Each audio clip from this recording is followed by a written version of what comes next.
Salam Bapak Ibu jemaat Tuhan dimanapun saat ini berada. Puji nama Tuhan. Renungan pada pagi hari ini terambil di dalam kitab Roma pasal 14 ayat 13. Karena itu janganlah kita saling menghakimi lagi, tetapi lebih baik kamu menganut pandangan ini. Jangan kita membuat saudara kita jatuh atau tersandung. Saya memberikan tema perkataan yang membangun.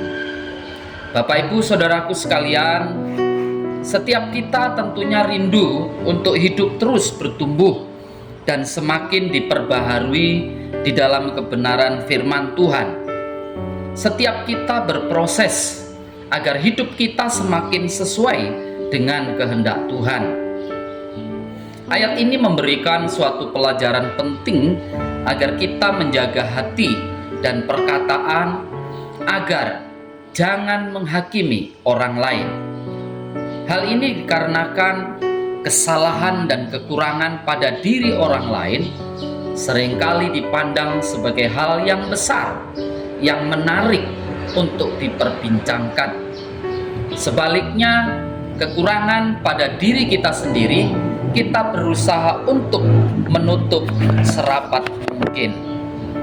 Alkitab mengatakan, pakailah perkataan yang membangun.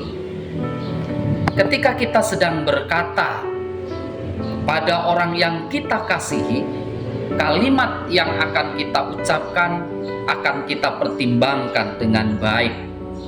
Tetapi mungkin tidak membangun, karena semuanya masih demi supaya kita tidak dirugikan.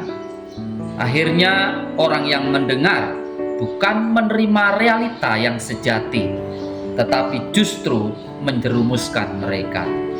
Kadangkala mungkin kita harus mengatakan sesuatu yang pahit, tetapi kalau itu demi kebaikan mereka, maka itu harus kita katakan dengan cinta kasih yang cukup untuk menegur.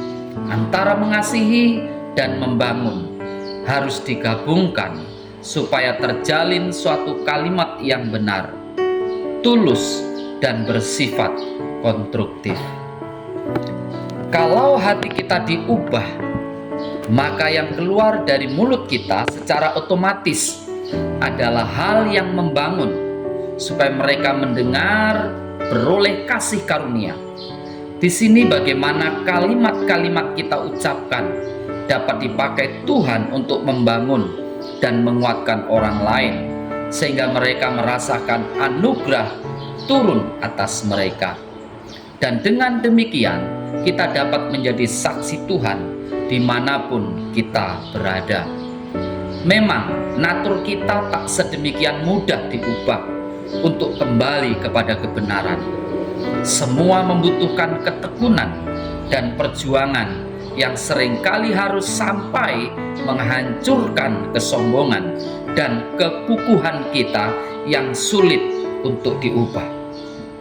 Sehingga itulah saat Tuhan boleh memakai kita dengan lebih baik lagi, asal kita rela untuk dibentuk.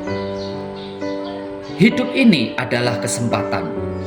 Selama Tuhan beri kesempatan kita hidup, jadilah hidup yang berarti, menjadi berkat dalam keluarga, di lingkungan kita, bekerja, dan dimanapun kita berada. Berkata-katalah yang membangun, berkata-katalah yang memberkati, dan usahakanlah untuk selalu berbuat baik kepada orang-orang yang ada di sekeliling kita setiap hari. Karena kita telah diselamatkan oleh Allah. Dan bukti bahwa kita sudah diselamatkan oleh Allah, salah satunya adalah dengan cara berbuat baik. Hingga bila suatu saat kita sudah tidak berdaya lagi, minimal paling tidak hidup kita ini sudah menjadi berkat. Tuhan Yesus memberkati. Amin.